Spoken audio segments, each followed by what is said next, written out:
พอถ่ายระดับน้ำจากตัวนี้ไปตัวนี้ได้ก็ใช้เชือกสีแดงมัดไว้นะครับนี่พอเรามามองนะครับก็ตรงนี้ไปตรงนั้นไปต้นโน้นนะครับตรงนี้มันก็จะได้ระดับพอดีนะครับ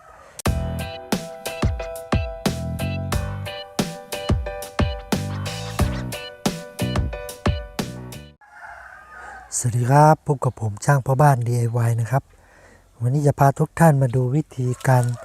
หาระดับน้ำตรงบริเวณนี้นะครับเพื่อจะถมที่ทำโรงเรือนตรงบริเวณนี้นะครับก็วิธีการหาระดับน้ำของผมนะครับก็คืออย่างนี้นะครับผมก็ปักไม้พายแบบนี้นะครับเสร็จแล้วผมก็มาร์กตรงนี้นะครับ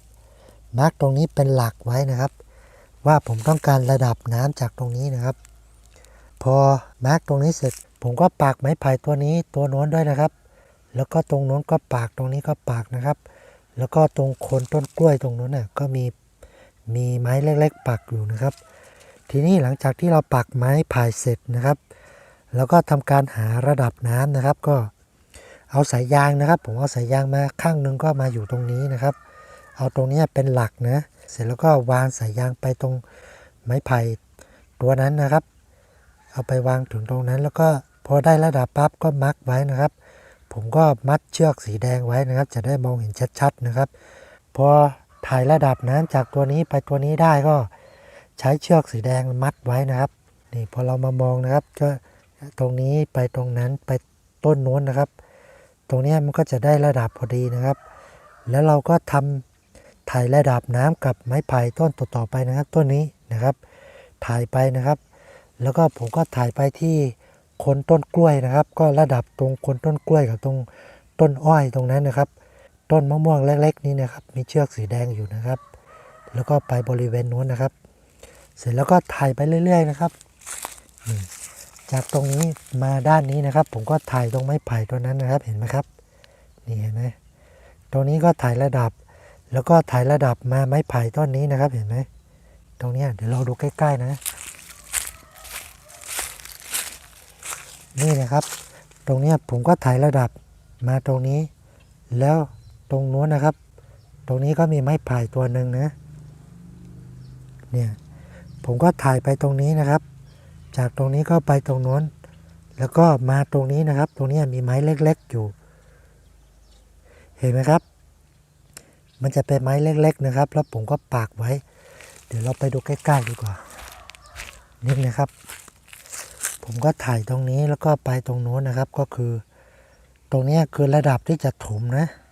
แล้วก็ถ่ายไปตรงโน้นเลยนะครับเนี่ยมันจะมีไม้ไผ่ตรงนี้แล้วก็ตัวหนึ่งก็อยู่ตรงนี้นะครับตรงนี้นะครับ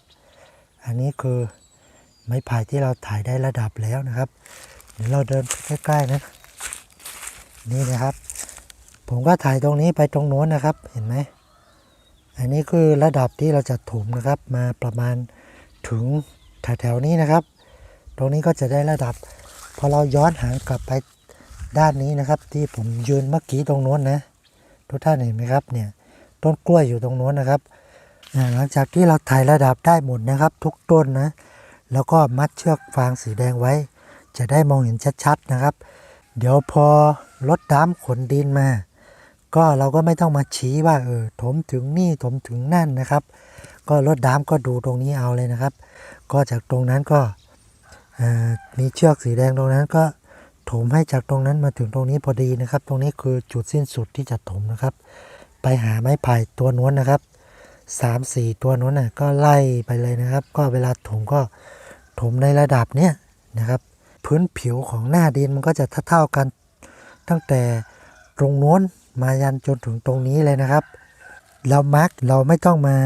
ชี้ให้รถดำเขาบอกว่าต้องถมตรงนี้เท่านี้ต้องถมตรงนั้นเท่านั้นนะครับให้เขาดูตรงนี้เป็นหลักไปเลยนะครับโอเคครับก็อันนี้ก็เป็นวิธีการหาระดับน้ำเพื่อจะถมที่บริเวณตรงนี้นะครับเป็นวิธีของผมนะครับถ้าท่านใดที่มีเทคนิควิธีอื่นๆก็สามารถคอมเมนต์มาได้นะครับแนะนำแบ่งปันกันได้นะครับ